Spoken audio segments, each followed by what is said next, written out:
చిత్తూరి జాషువా చంద్రపాల్ సమర్పించు MM creations. అందరూ ఆడపిల్లల్లాగే నాకు కూడా మంచి సంబంధం చూసి పెళ్లి చేశారు. అబ్బాయి చాలా మంచి వ్యక్తి, ఆస్తులు అంతస్తులు గల గొప్ప సంస్కారం గల వ్యక్తి. నన్ను చూడగానే నచ్చేశాడు. ఘనంగా మా పెళ్లి జరిగింది. మూఢం ఉన్నందున 11 days వరకు మా శోభనం వాయిదా పడింది. అంతవరకు ఇద్దరు వేర్వేరుగా ఉండాలని నన్ను మా అత్తగారి గదిలో ఉంచారు. మా వారు మేడ మీద ఉన్నారు.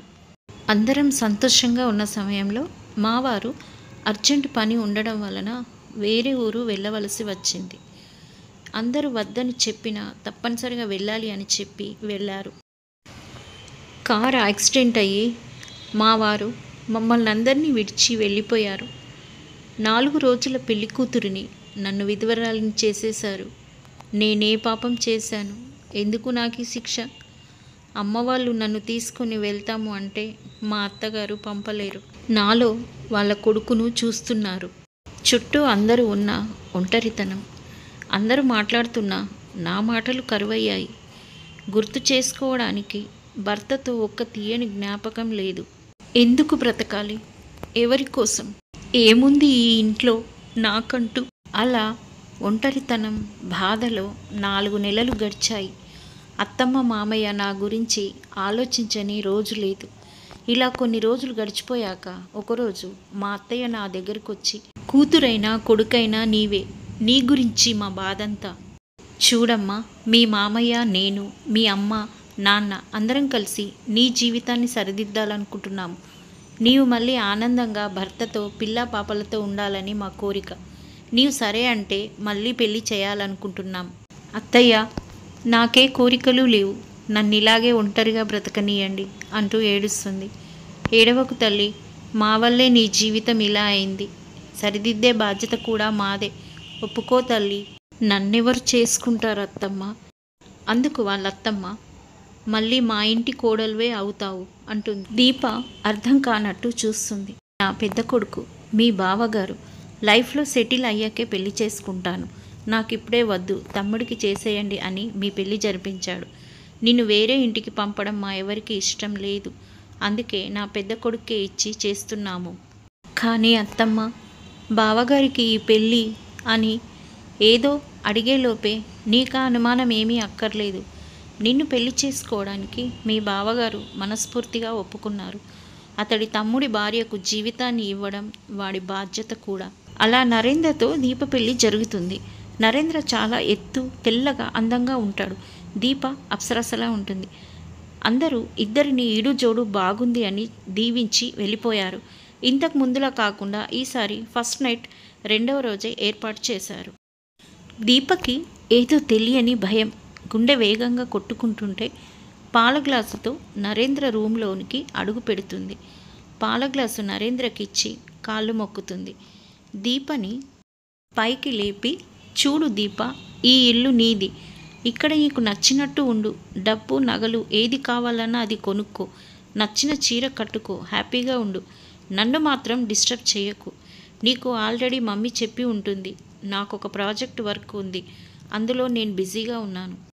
అది కంప్లీట్ అయ్యే వరకు అని ఏదో చెప్పబోయేలోగా, బావగారు, నా నుండి మీకు ఎటువంటి ఇబ్బంది ఉండదు, మీరు మీ పనిని చేసుకోండి అంటూ రూమ్ నుండి బయటికి వెళ్ళాలని డోర్ తీస్తుంటే, దీప, నీవు బయటికి వెళ్ళకు. మన గురించి మాట్లాడే ఛాన్స్ ఎవ్వరికి ఇవ్వకూడదు. ఇక్కడే పక్క బెడ్ మీద పడుకో అంటాడు. ఒకే రూమ్లో ఉన్న భార్య భర్త చెరో మంచం మీద పడుకుంటారు. అలా దీప నరేంద్రల మొదటి రాత్రి గడిచిపోతుంది. దీప తన బతికేంటో ఎటు వెళ్తుందో తెలియక ఆలోచిస్తూ రాత్రంతా మేల్కొని ఉంటుంది. నెక్స్ట్ డే మార్నింగ్ దీప వంట రూమ్లో బ్రేక్ఫాస్ట్ రెడీ చేసి నరేంద్ర కొరకు ఎదురు చూస్తూ ఉంటుంది. ఫ్రెష్ అయి కిందికి వచ్చిన నరేంద్రకు టిఫిన్ ఇడ్లీ పెడుతుంది దీప.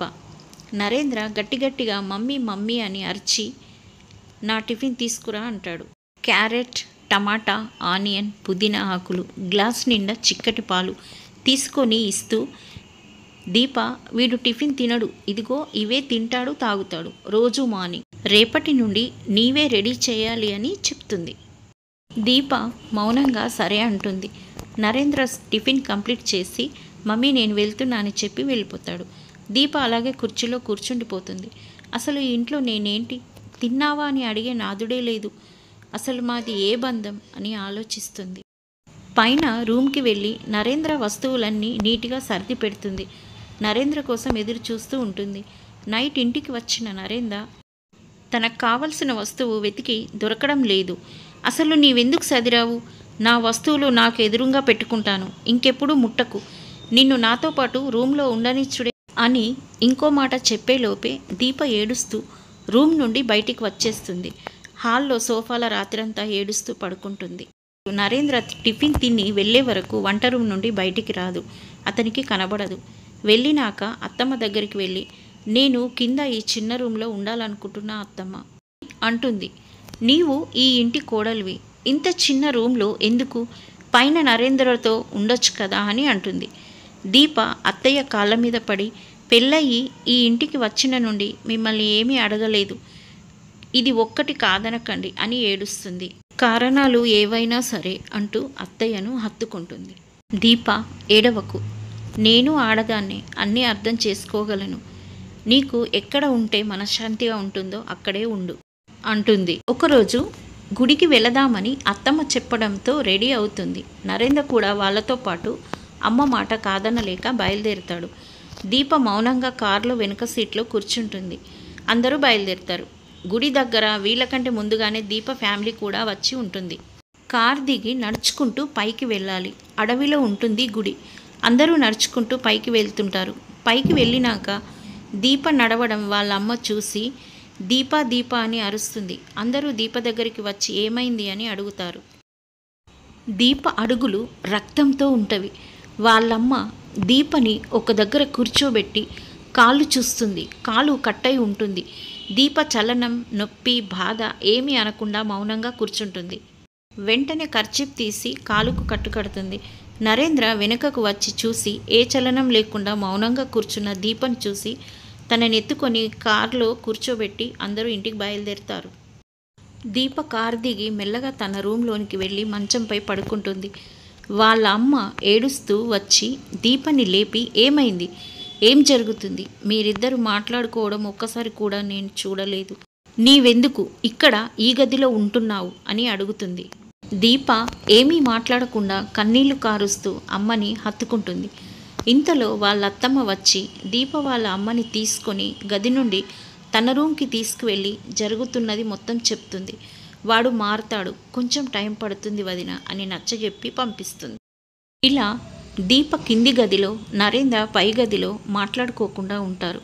ఇలా ఉండగా ఒకరోజు దీప వాళ్ళ అత్తగారు బంధువుల ఇంటికి పెళ్ళికి వెళ్తారు. దీప నరేంద్ర కొరకు వంట చేసి నైట్ తను తినకుండా నరేంద్ర కోసం ఎదురు చూస్తూ ఉంటుంది. రాత్రి 11 అవుతుంది. భర్త ఇంకా రాకపోయేసరికి డైనింగ్ టేబుల్ పైనే తలపెట్టి కళ్ళు మూసుకుంటుంది. దీప దీప అని అత్తగారు పిలవటంతో కళ్ళు తెరిచి చూస్తుంది. ఏంటి, రాత్రంతా ఇక్కడే పడుకున్నావా అని అంటూ నరేంద్ర రావటంతో, రాత్రి ఎప్పుడు వచ్చావు నరేంద్ర అని అడుగుతుంది. అది నేను రాత్రి అక్కడే డిన్నర్ చేశాము అందరం, 1 గంట అయింది, నేను వచ్చేసరికి అలసిపోయాను, వెళ్ళి పడుకున్నా అని చెప్తాడు. అప్పుడు, చూడు నరేంద్ర, నాకు లేట్ అవుతుంది అని చెప్పి దీప నీకోసం కూర్చోమని చెప్పిన, తను రాత్రంతా ఇక్కడే నీకోసం ఎదురు చూస్తుంది, నీవు ఆఫీస్లో తినేసి వస్తే దీపకు చెప్పి వెళ్ళొచ్చు కదా అంటుంది. దీప రాత్రంతా నీకోసం చూస్తూ అన్నం తినలేదు, ఇక్కడే హాల్లో అలాగే చైర్ పైన పడుకుంది. అప్పుడు నరేంద్ర కోపంతో, నా కోసం ఎవరు ఎదురు చూడనవసరం లేదు, ఎవరు నా కోసం ఆకలితో ఉండనవసరం లేదు, ఇంకోసారి నా కోసం ఎవరు ఎదురు చూడకండి అని కోపంగా అరుస్తూ దీప వైపు చూస్తాడు. ఈ అవమానాలన్నీ భరించే కంటే చావడం మేలు అత్తయ్య అంటూ గట్టిగా ఏడుస్తూ తన భర్త ఫోటో ఉన్న గదిలోనికి వెళ్ళి ఫోటోను చూస్తూ గట్టిగా, నన్ను కూడా నీతో పాటు ఎందుకు తీసుకెళ్ళలేదు, నీతో పాటు అంటూ గట్టిగా ఏడుస్తూ తల గోడకేసి కొట్టుకుంటుంది. తలకు దెబ్బ తగిలిన గీతకు తల నుండి రక్తం కారుతూ ఉంటుంది. స్పృహ తప్పి పడిపోతుంది. అత్తగారు పరుగు పరుగున వచ్చి చూసి నరేంద్ర అని పిలుస్తుంది. దీపను తీసుకెళ్లి బెడ్ పైన పడుకోబెడతాడు. అప్పుడు వాళ్ళ అమ్మ నరేంద్రతో, చూడు నరేంద్ర, మగాడు ఆడదాని మనసులో స్థానం సంపాదించడం చాలా కష్టం. ఒక్కసారి భార్య మనసు విరిగితే నువ్వు మళ్ళీ ఈ జన్మలో ఎంత ప్రయత్నించినా అతికించలేవు అని చెప్తుంది. కళ్ళు తెరిచిన దీప, అత్తయ్య నేనిక్కడ ఉండలేను, దయచేసి నన్ను మా అమ్మ వాళ్ళ ఇంటికి వెళ్ళనీయండి, ఇక్కడ ఉంటే చచ్చిపోయేలా ఉన్నా, నన్ను వెళ్ళని అత్తమ్మ అంటూ ఏడుస్తుంది. చూడమ్మా దీప, నేను ఆడదాన్ని, నేను అర్థం చేసుకోగలను. మగాడి మనసులో స్థానం లేకపోతే నరకంలా ఉంటుంది. వెళ్ళు, నీ ఇష్టం ఉన్నన్ని రోజులు అక్కడ ఉండు, నిన్ను చూడాలనిపిస్తే ఖచ్చితంగా నేనే వస్తాను అని చెప్పి కోడల్ని వాళ్ళ ఇంటి దగ్గర దిగబెట్టి వస్తుంది. దీప వాళ్ళ ఇంట్లో నరేంద్రని మర్చిపోవడానికి ప్రయత్నిస్తూ ఉంటుంది. ఇక్కడ తల్లి కూడా నరేంద్రకి దీప గురించి, దీప ప్రేమ గురించి తెలుసుకోమని చెప్తూ ఉంటుంది. అత్తగారి ఇంటి నుంచి వెళ్ళిన దీప ఒక్కసారి కూడా నరేంద్రకి ఫోన్ చేయలేదు, చూడటానికి కూడా రాలేదు.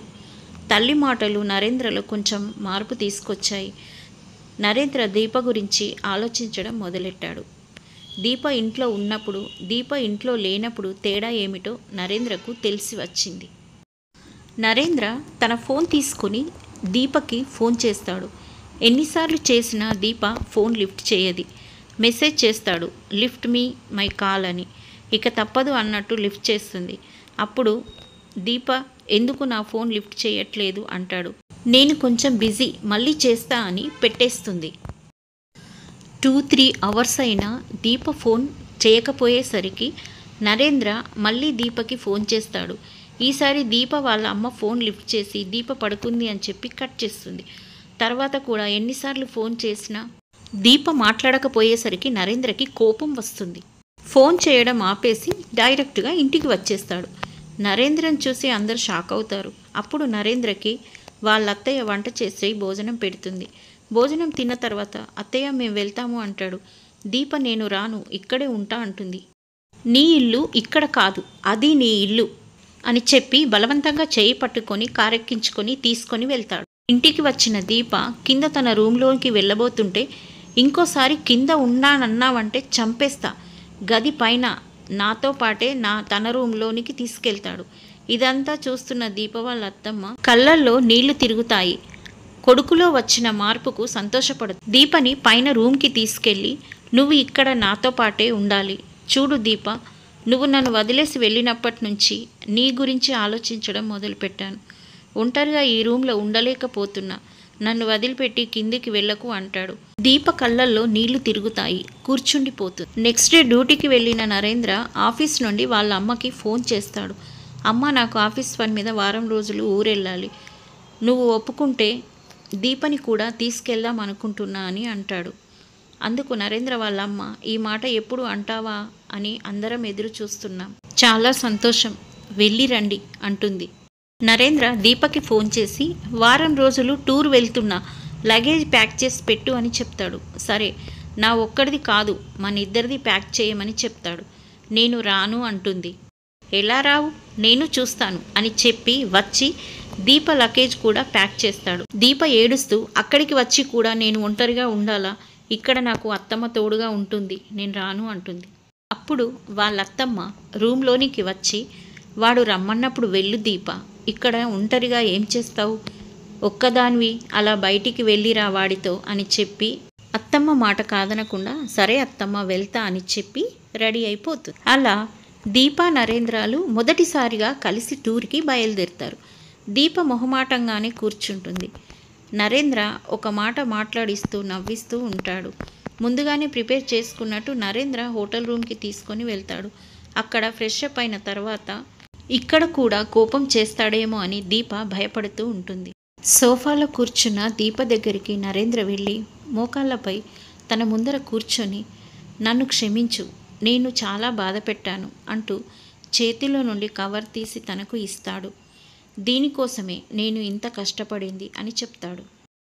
నేను అనుకున్న గోల్ని చేరుకోగలిగాను, దీనికోసం నేను చాలా చాలా కష్టపడ్డాను. నిన్ను మొదటిసారి చూసినప్పుడు ఇష్టపడ్డాను, ఈ ప్రాజెక్టు కోసమే అన్నీ చంపుకున్నాను. ఐ లవ్ యూ దీప అంటాడు. ఈ రోజు నుంచి నిన్ను ఒక్క క్షణం కూడా విడిచి ఉండలేను, నన్ను క్షమించు అని దీప ఒడిలో తల పెట్టుకొని పడుకుంటాడు. దీప కళ్ళల్లో నుండి నీళ్లు కారుతుంటాయి. ఏం మాట్లాడాలో తెలియక అలాగే చూస్తూ ఉంటుంది. నరేంద్ర పైకి లేచి తన 2 చేతులు చాపి, ఒక్కసారి హగ్ చేసుకోవా దీప అంటాడు. దీప గట్టిగా ఏడుస్తూ నరేంద్రని హక్ చేసుకుంటుంది. నరేంద్ర దీపని గట్టిగా హత్తుకొని తన నుదిటి మీద ముద్దు పెడతాడు. కన్నీళ్లు తుడిచి నన్ను క్షమించవా అని అంటాడు. దీపని 2 చేతులతో ఎత్తుకొని గదిలోనికి తీసుకెళ్తాడు.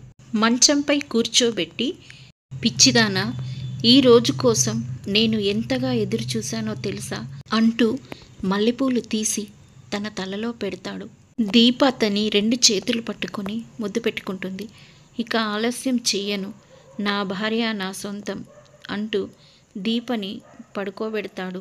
దీప, ఈ భావంటే నీకిష్టమేనా అని అడుగుతాడు. దీప నరేంద్ర తల కిందికి వంచి అతని నుదుటిపై ముద్దు పెట్టి అతని కళ్ళలోకి చూస్తుంది. నరేంద్ర ఇక టైం వేస్ట్ చేయకుండా దీపని మొత్తం చుట్టేస్తూ ఆమె పెదాలని తన పెదవులతో బందీ చేస్తాడు. పెళ్లి జరిగి ఏ సంతోషానికి నోచుకొని దీప బావ ఆ తీయని ప్రేమను పంచుతుంటే కాదనకుండా నరేంద్ర తన కనుల మీద, చెంపల మీద, మెడ మీద ముద్దులు పెడుతూ పైట తీసేసి బ్లౌజ్ హుక్స్ తీసేసి దీపని ముద్దులతో ముంచెత్తుతున్నాడు. ఇద్దరు తమ ఒంటి మీద నూలు పోగు లేకుండా నరేంద్ర దీపకు స్వర్గాన్ని చూపిస్తున్నాడు. ఆమె ఎద సంపదను సృజిస్తూ నోటితో ముద్దాడుతూ దీప మూలుగుతుంటే ఇంకా ఇంకా రెచ్చిపోతూ నడుము వంపులలో నాలికతో నాట్యం చేస్తుంటే దీప వద్దు బావా అని అంటుంటే అతను ఇంకా కొంచెం కిందికెళ్ళి దీప పూతోటను ముద్దు పెట్టుకునేసరికి దీప సిగ్గుతో ముడుచుకుపోయింది. తట్టుకోలేని ఈ ఆనందాన్ని బావ పంచే ఆ తీయని హాయి, ఆ స్వర్గాన్ని తనివితీరా అనుభవిస్తుంది దీప. నరేంద్రని దీప అందాలు పిచ్చెక్కిస్తున్నాయి, రెచ్చగొడుతున్నాయి. అతడు ఆమెను పూర్తిగా ఆక్రమించాడు. అతడి బలమైన ఆ ఊపులకు దీప ఉబ్బి తబ్బిబ్బవుతుంది.